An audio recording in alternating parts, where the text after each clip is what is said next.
He's being held hostage by his enemies. It's useful for him to be taking all the flak for everything that's going wrong. These ones who are manoeuvring in the shadows, they've got one shot at this, really. The problem is, if you want to be Prime Minister, if you want to be in number 10, you've got to have a vision for what you want to do with the country. That's the problem. It's exposed Starmer.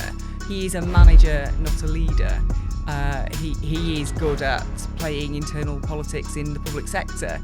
But what's his vision for the country? All he does is attack reform. It's just it's pathetic. It's pathetic. It's just actually childish the way he's approaching it.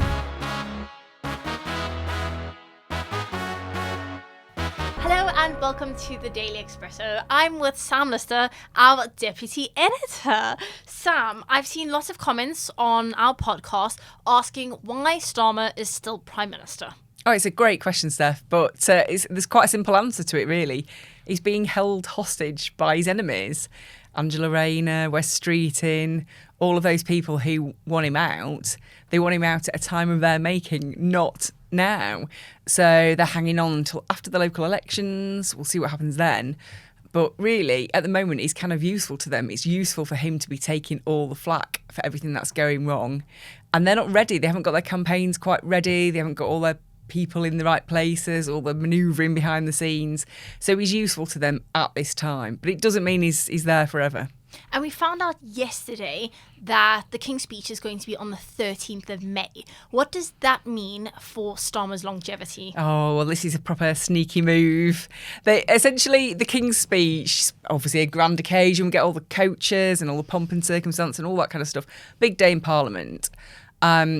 But it means, because it comes so closely after the May local election results, it makes it really, really hard for all of those rebels who are wanting to oust him to actually act. So by the time all the King's speech has happened and all that kind of legislation's been talked about and the news agenda has moved on, it takes the heat out of the anger for the local election results. And we obviously were expecting them to lose lots and lots of seats. We can come on to that.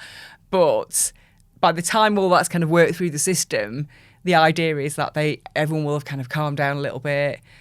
It will be business as usual and they can all move on. Now, I'm not sure it will play out like that in reality, but that's certainly what Keir Starmer is hoping, and he's using the system to his advantage. And do you think if he survives those May local elections, which sounds like they're going to be a disaster for Labour, is he safe until the next general election? I think this is the thing. So these Labour rebels, these people who want him out, these ones who are manoeuvring in the shadows, they've got one shot at this, really. This is the local election that's going to, be an absolute drubbing for the Labour Party. That it's going to be horrific for them. It's going to be a night of losses. And so I think they really need a reason to get rid of him. And if they can say, look, he's lost thousands of seats, people hate him, we've got to act quickly, there is some momentum behind that. But you can't just wait 6 months down the line and go, actually, he's kind of not doing as well as we hoped. He's a bit irritating. We don't really like how he's at the dispatch box. He doesn't really listen to us. Let's now move. Where's the momentum? You need a bit of oomph to get rid of a leader. And so I think they've got to take this shot. But Labour, we can see how they are in government. But competence is not their strong point. Let's be polite.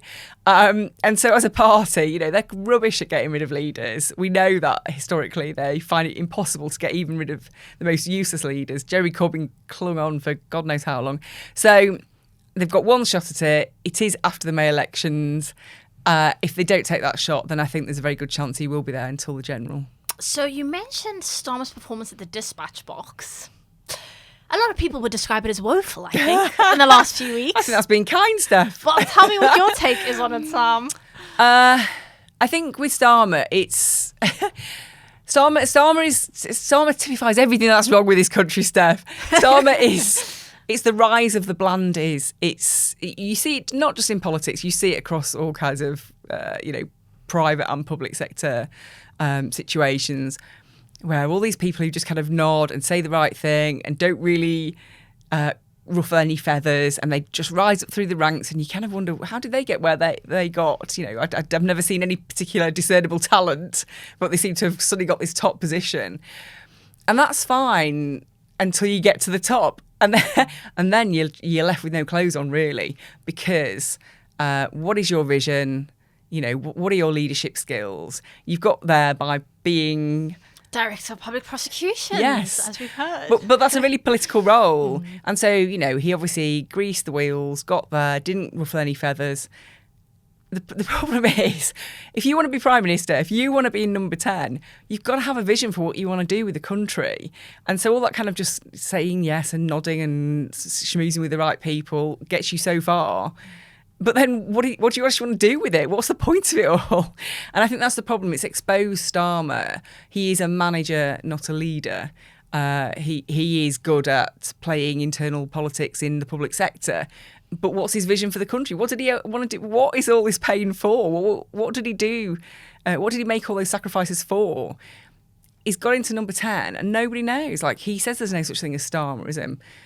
Did he want to come in? You know, I can still trot out all the mantras from the Tony Blair era, 25 years on, because it was clear that he was about education, being tough on crime, all those kind of things. Obviously, he liked to get a grip of difficult situations. He made Northern Ireland a priority. That had obviously been something that had been started under the previous Tory government. But, you know, he kind of gripped that and ran with it. And you just think, why did Starmer actually want to do all this? Why did he bother making all this effort? Because he's got there and then he doesn't seem to be able to decide what he thinks about anything. You were political editor and you spent many years at the heart of Whitehall in the lobby.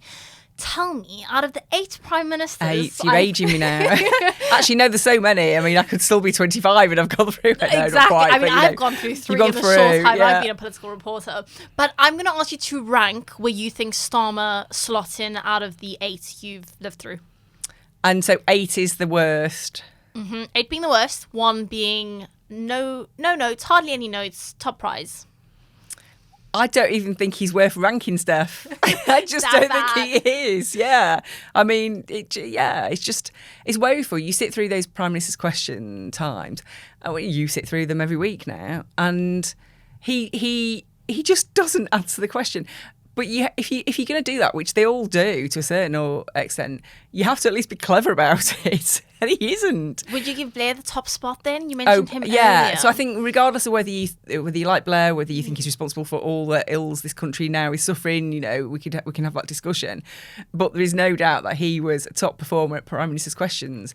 He was a showman, but also he quite liked a challenge. He liked people disagreeing with him, and then he would tell them in no uncertain terms why he thought they were wrong. But at least he would. That sounds fun. He'd have the argument, and and he was just a real pro at it. I think Cameron obviously he studied Blair, and so he kind of followed that mould. Boris was obviously always very entertaining to watch. Always sounded unscripted and like he didn't know what he was doing, but actually he'd thought about every single thing he was going to do in those sessions, and all those little theatrical flourishes weren't spontaneous. He'd planned them all out, but the art of it was that he made them look spontaneous, and so that was always entertaining. But you know, there've been some pretty awful ones, like Theresa May versus Jeremy Corbyn, pretty woeful stuff also. But Theresa May, I think, did at least try and attempt to answer the question. Now, with Starmer, all he does is attack reform. It's just it's pathetic. It's pathetic. And I think he came into politics, the election promising change, we kept being told, there's return of the grown-ups, but it's absolutely juvenile. Change, all these nonsense, nothingy promises that we got, and actually it's just actually childish the way he's approaching it. He uses this the Prime Minister's questions. He is the Prime Minister of our country. This is the point where our MPs, who we've elected, get to ask the questions on our behalf, and he should at least have a stab at answering them. Instead, he just slags off Nigel Farage. It's really quite pathetic. And extraordinarily this week, despite Starmer being Prime Minister, he blamed Ed Miliband for not making, or said deferred decision making to Ed Miliband, essentially. Tells you everything you need to know. I mean, we all know, you don't have to be a student of politics to know that the Prime Minister is the boss and the Cabinet Ministers do what the Prime Minister says. And if they're not, then you've got problems. Yeah. And so what he is allowed to happen is the accusation that Ed Miliband is running the country. Because at the dispatch box during during Prime Minister's question time, he said, I can't answer that question about why we're not drilling in the North Sea from Kemi Badenoch.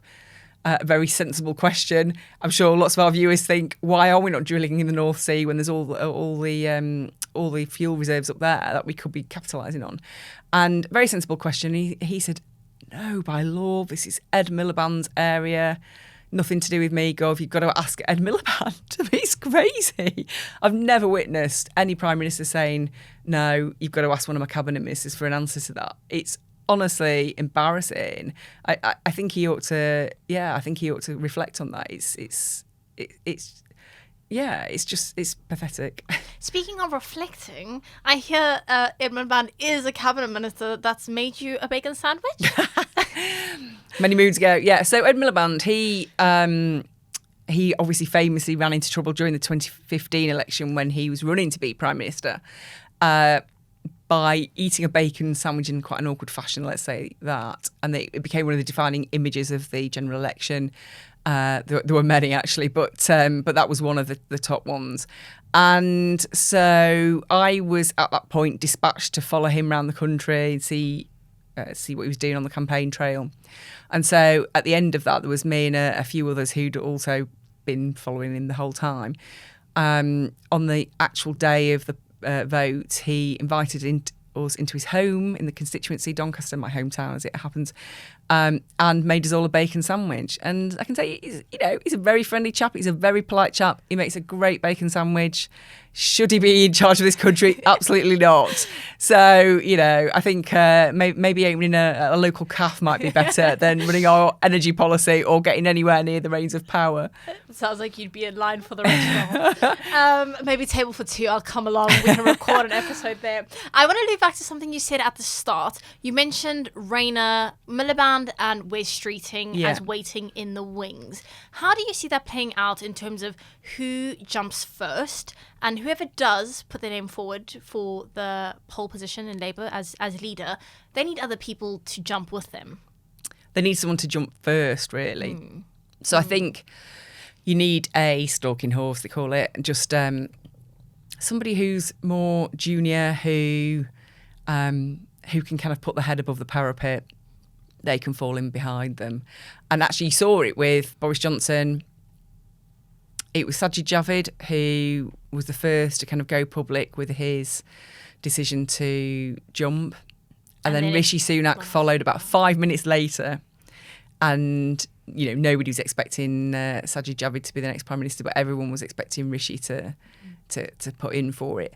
So that's the sequencing you would expect. So they would find somebody who will make the leap, and then they pile in behind. But obviously we've seen this go wrong already with Anna Sarwar up in Scotland. There were some suggestions that Wes Streeting was behind that, but it was so badly botched, I'm not quite sure that is true. But yeah, they will have to find somebody to basically do an Anna Sarwar. Then they will follow in behind. Obviously, you've got Wes Streeting on the kind of centre right. He's kind of towards the centre of the party. He's kind of the right wing of the party. You've got Angela Rayner in the middle, just floating with the wind, going wherever is most popular on that day. And then you've got, obviously, Ed Miliband on the left. Ed Miliband, who is self-professed getting more radical as he's getting older. He says, unlike most people who get more right-wing when they get older, he's got more left-wing. He wishes to be more radical in 2015, not less. And that's enough to scare most of the nation, I would have thought. But he's very popular with the party, so... One person I don't think he's popular with is Angela Rayner, and I'll tell you why I say that. I went to an art gallery exhibition a few weeks ago, maybe 2 weeks ago, and Rayner and Miliband had been thrust together for a very quick photograph. And the second the shutter closed on that, he turned around and the smile disappeared and walked in the other direction. And that tells you everything. Tells me everything I need to know. So it should be a really interesting time after the local elections. Yes, I think so. What's your prediction in terms of number of seats lost or how badly decimated Labour is? So I have been having a quick look at the research. It's quite difficult with local elections. It's really hard because the polls, you can't really translate them down into that many seats. And also it really gets really technical, so I won't go into the ins and outs of it, but it depends on which councils are up so some aren't up this year, so you might have a glut of councils that are particularly, rural, which may have swayed Conservatives, so it might be those who are hit hardest. Do you know what I mean? So it's not as though all councils are out and you get a really good idea of where the country stands at this moment of time. So, but with that in mind, I think when you look at what seats are up and what councils are up, and you project the polls onto it, there is research. I think it's Elections, etc. have done the research. They've looked at the polls and they've looked at the seats, and they're predicting about 2,000 seats will be lost by Labour. But nearly 3,000 gained by Reform. I mean, Nigel Farage will be cock-a-hoop if that's the case. Yeah. But also a bad night for the Tories with more than 1,000 lost for them. But it is really hard with local elections because it's not like a general election where you're all out at the same time and the country can just go, right, this is what we think about what's going on. Yeah.